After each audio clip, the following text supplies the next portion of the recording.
Un largo silencio es una novela del autor Ángeles Caso publicada en el año 2000 por la editorial Planeta, aunque para la elaboración de esta reseña hemos utilizado la edición especial del 2012 de su sello de bolsillo. Ángeles Caso nació en Gijón el 16 de julio de 1959. Licenciada en Geografía e Historia y especializada en Historia del Arte, comenzó su recorrido laboral como periodista y durante 2 años trabajó en televisión española. No obstante, pasado un tiempo, decidió centrarse plenamente en su carrera literaria, aunque manteniendo en parte su colaboración con medios e instituciones culturales. Además de novelista, es también articulista, autora de cuentos infantiles y biografías, traductora e incluso guionista. Asimismo, alterna la narrativa con ensayos históricos, en los que presta especial atención a la historiografía de género. Gracias a Un largo silencio obtuvo el premio Fernando Lara de novela en el 2000. Otras obras destacadas son El peso de las sombras, finalista del Premio Planeta 2004, o Contra el viento, Premio Planeta 2009. Ángeles Caso forma parte de la generación de los denominados nietos de la guerra, nacidos en torno a la década de los 60. Una generación que no experimentó personalmente el conflicto y que, para abordar los acontecimientos y rescatar voces ignoradas, necesita investigar, tanto mediante materiales y archivos como a través de testimonios, historias familiares y recuerdos de otros.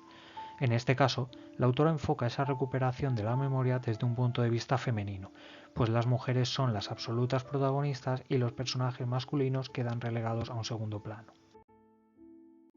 Casi 2 años después de marcharse a causa de la guerra civil, las mujeres de la familia Vega, Letrita, María Luisa, Alegría, Feda y la pequeña Merceditas, regresan a Castrullano, un municipio ficticio del norte de España, inspirado tal vez en el Gijón natal de la autora. Su retorno se produce con una sensación entremezclada de ilusión y nostalgia, a la vez que desasosiego y resignación. Se podrá entrever, aún así, un hálito de esperanza de cambio y normalidad que, con el paso de los días y semanas, meses y años, irá poco a poco transformándose en desánimo y pesimismo,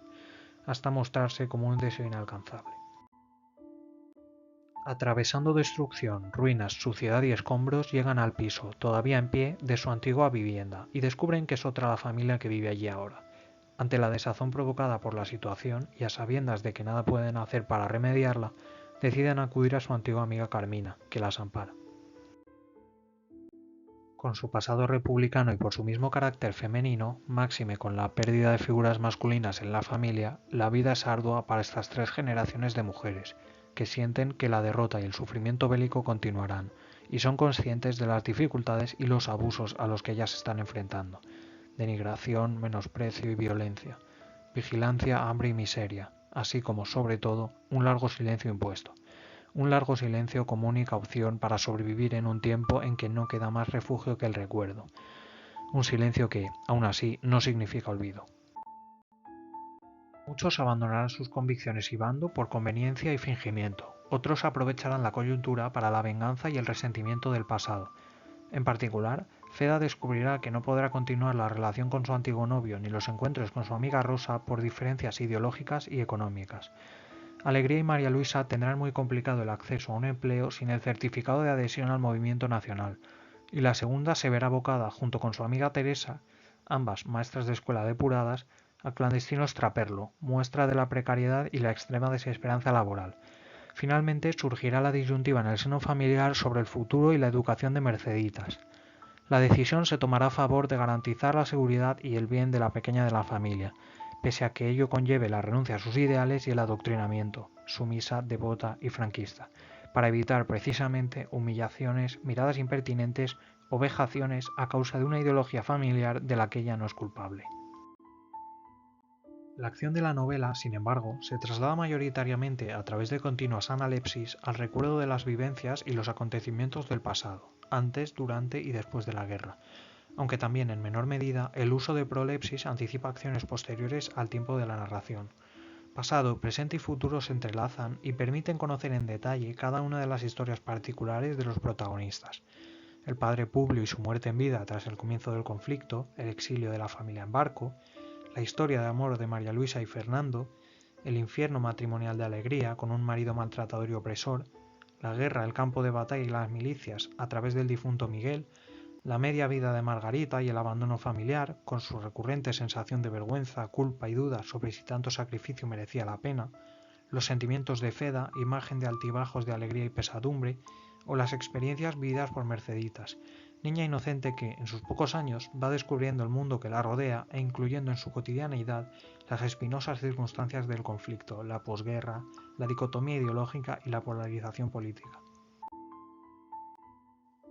Asimismo, cuando el tiempo de la narración avanza unas décadas y Margarita decide volver y pedir disculpas a uno de sus hijos, este se muestra algo desdeñoso y no quiere saber nada del pasado, de la guerra ni de política,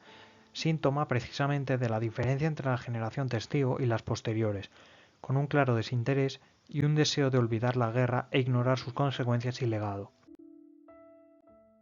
Teniendo todo ello en cuenta, los temas principales que se tratan en la novela podrían clasificarse del siguiente modo: destrucción, ruina, represión y maltrato como las consecuencias de la guerra, la realidad intelectual de los ideales perdidos, orfandad, pobreza, hambre y clandestinidad en la posguerra con una dualidad pobres-ricos, dicotomía franquistas-republicanos, unión militar y clerical con una vinculación del bando ganador a la Iglesia y del derrotado al ateísmo, fragmentación social y apostasía, sociedad machista y patriarcal del régimen, recuerdo y nostalgia del pasado, miedo e incertidumbre y a la vez esperanza de cambio, y el amor a través de la cotidianeidad de la vida en la guerra y la posguerra.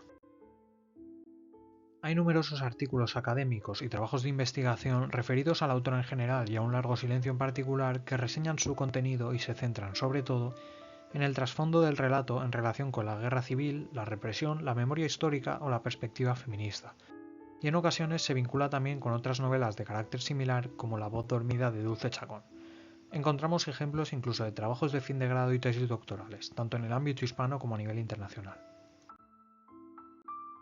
Terminaremos la presentación mediante la lectura de un fragmento escogido de la novela.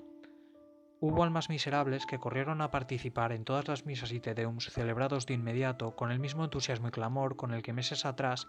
habían aplaudido las llamas que devoraban los conventos y las iglesias, y el paso triste de las religiosas y los curas detenidos.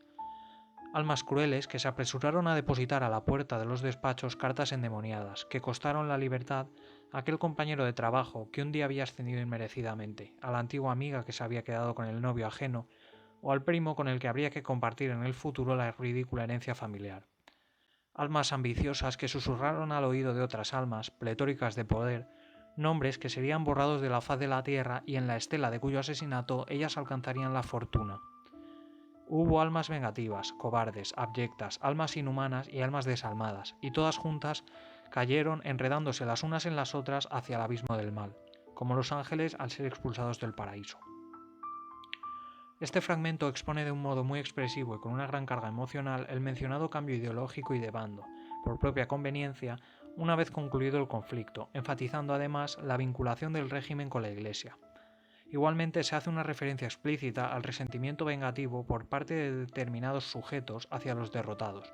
como consecuencia de la inquina o de rencores pasados que brotan en el momento en que ya se ven superiores, en el momento en que, por interés o rédito propio, advierten la posibilidad de medrar a costa de la acusación y condena de otros.